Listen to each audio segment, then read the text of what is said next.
تاخذکم بہما، ان کے ساتھ نرمی اور ان کے ساتھ شفقت، فی دین اللہ، اللہ کے دین میں. یہ اللہ کا دین ہے، اللہ کی شریعت ہے، یہ اللہ کی حد ہے، اور اس حد کے اجرا میں کسی کی ہمدردی، کسی کے ساتھ تمہارا تعلق، تمہاری دل کی نرمی، تمہاری شفقت، یہ کہیں آڑے نہ آ جائے. ان کنتم تؤمنون باللہ والیوم الآخر، اگر تم ایمان رکھتے ہو اللہ پر اور یوم آخر پر. یہ جو حد ہے یہ ہے اصل میں زانی زانیہ جو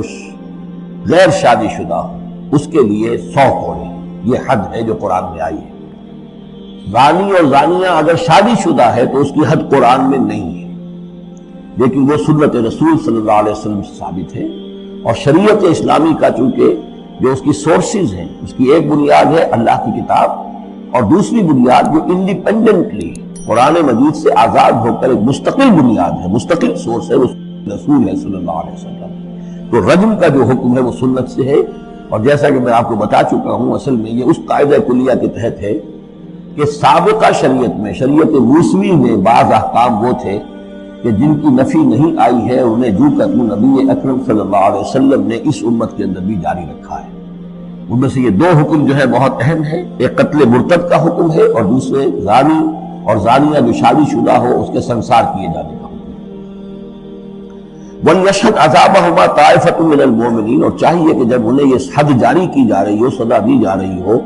تو اس وقت موجود رہیں اور دیکھیں کچھ لوگ اہل ایمان میں سے، یعنی یہ پبلک میں ہو. اس لیے کہ اصل میں جو فلسفہ ہے اسلام میں، جو سزاؤں کا اور تعزیرات کا، حدود کا، وہ ڈیٹرنٹ کا ہے کہ ایسی سزا ہو کہ جس سے بہت سو کو عبرت مل جائے. اگر آپ نے علیحدہ جا کر کہیں کمرے کے اندر کسی کو پھانسی دے دی تو ٹھیک ہے، لوگوں کو پتہ چلا کہ مر گیا، ویسے بھی مر جاتے ہیں لوگ، حادثے میں مر جاتے ہیں، فوت ہو جاتے ہیں. لیکن یہ ہے کہ اگر سر عام ڈال پر لٹکایا گیا ہو تو اب کتنے لوگوں کو، دیکھنے والوں کو عبرت ہوگی اور ہوش ٹھکانے آ جائے گی. تو یہ فلسفہ ہے اسلام کا کہ تاکہ ایک آدمی کو سزا دی جا رہی ہو تو ہزاروں کو اس سے عبرت آئے. الزانی لا ينکح الا زانیۃ او مشرکۃ، کسی زانی شخص کے لیے روا نہیں ہے کہ وہ شادی کرے مگر کسی زانیہ عورت سے یا مشرکہ سے. یہ کسی قانون کے درجے میں بات نہیں ہے، بلکہ یہ ایک اخلاقی طور پر گویا کہ تعلیم دی جا رہی ہے کہ زانی لوگ تو اسی کے، یعنی ان کا حال تو ایسا ہے کہ انہیں تو مستحق اگر ہے تو شادی کے کسی زانیہ سے یا مشرکہ سے. وَالزَّانِيَةُ لَا يَنكِحُهَا، اور زانی عورت ہو تو وہ بھی اس لائق نہیں ہے کہ اس سے کوئی نکاح کرے مگر صرف بدکار مرد یا مشرک. وَحُرِّمَ ذَلِكَ عَلَى الْمُؤْمِنِينَ، اور یہ دونوں جو ہیں زانی مرد اور زانی عورتیں یہ تو حرام کر دی گئی ہیں مومنین کے حق میں، اللہ یہ کہ کوئی توبہ کرے، جو بھی ہے معاملہ وہ علیحدہ ہے اس سے. وَالَّذِينَ يَرْمُونَ الْمُحْصَنَاتِ ثُمَّ لَمْ يَأْتُوا بِأَرْبَعَةِ شُهَدَاءَ، اور جو لوگ جو خاندانی عورتیں ہوں، حفاظت میں ہوں کسی خاندان کے اور نکاح کے قید میں ہوں، چاہے نکاح کے قید میں ہوں تو ڈبل احسان ہو گیا کہ خاندانی بھی ہے اور دوسرے یہ کہ نکاح کی قید میں بھی ہے، نکاح کی حفاظت بھی انہیں حاصل ہے. نہیں تو یہ کہ اگر غیر شادی شدہ ہے لیکن کسی شریف خاندان سے ہے، آزاد خاندان سے ہے، اگر ان کی عورتوں میں کوئی شخص جو ہے ان پر عیب لگائے، زنا کا الزام لگائے اور پھر وہ نہ لا سکے، ثم لم یاتوا باربعۃ شہداء، 4 شہید نہ لا سکے، فجلدوہم، تو پھر اب ان کو کوڑے مارو، 80 جلدہ، 80 کوڑے، 80 دبرے. ولا تقبلوا لهم شہادة ابدا، اور ان کی شہادت اب کبھی آئندہ قبول نہ کرو. واولئک هم الفاسقون، اور یقیناً یہی لوگ فاسق اور نافرمان ہیں. یعنی زنا کا الزام اگر لگایا جا رہا ہو تو پھر جو الزام لگانے والا ہے اسے 4 گواہ چشمدید پیش کرنے ہوں گے. اگر وہ 4 چشمدید گواہ پیش نہیں کر سکتا تو گویا کہ اب یہ قذف کہلائے گا کہ اس نے ایک الزام لگایا ہے جس کو ثابت نہیں کر سکا، لہذا اس جرم کی سزا 80 کوڑے، کتنے قریب چلا گیا ہے. اور اس میں حکمت یہ معلوم ہوتی ہے کہ اگر فرض کیجئے کسی معاشرے میں، مسلمان معاشرے میں کسی لوگوں سے غلطی ہو گئی ہے،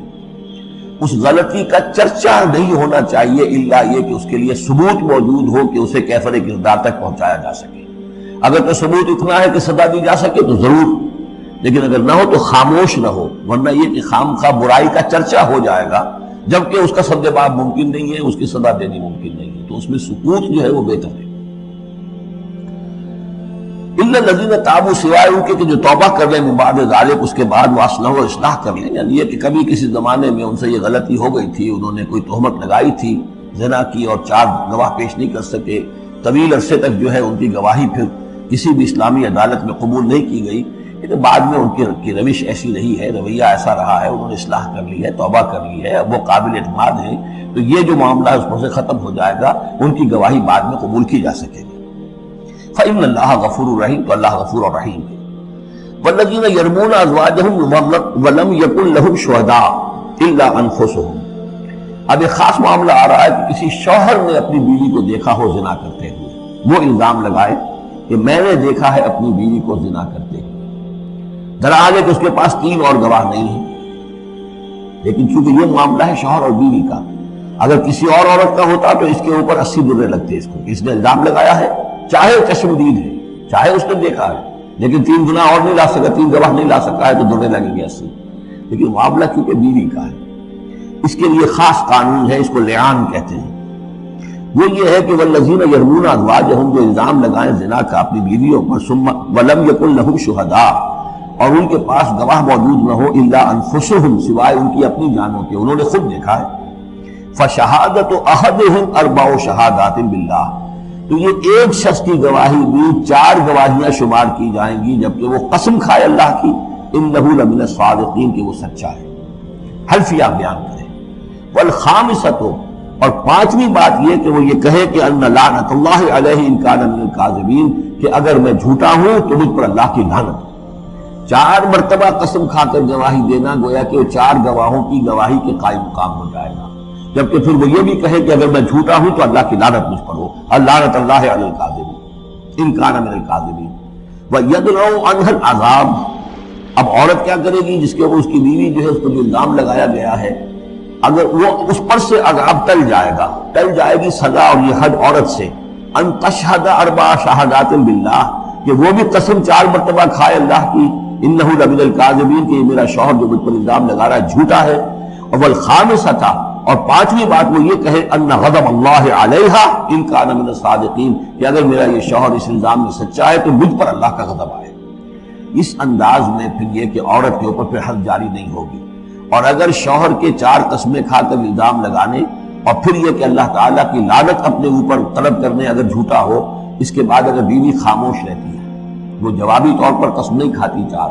اور نہ یہ کہتی ہے کہ اگر یہ سچا ہو تو مجھ پر اللہ کا غضب ہو، تو پھر اس پر حد جاری ہو جائے گی۔ لیکن اگر وہ بھی قسم کھا لے 4 قسمیں، اور یہ کہ ساتھ ہی یہ بھی کہے کہ اگر یہ سچا ہو اور واقعی اس کا الزام درست ہو مجھ پر، تو مجھ پر اللہ کا غضب نازل ہو جائے، تو پھر یہ کہ عذاب ٹل جائے۔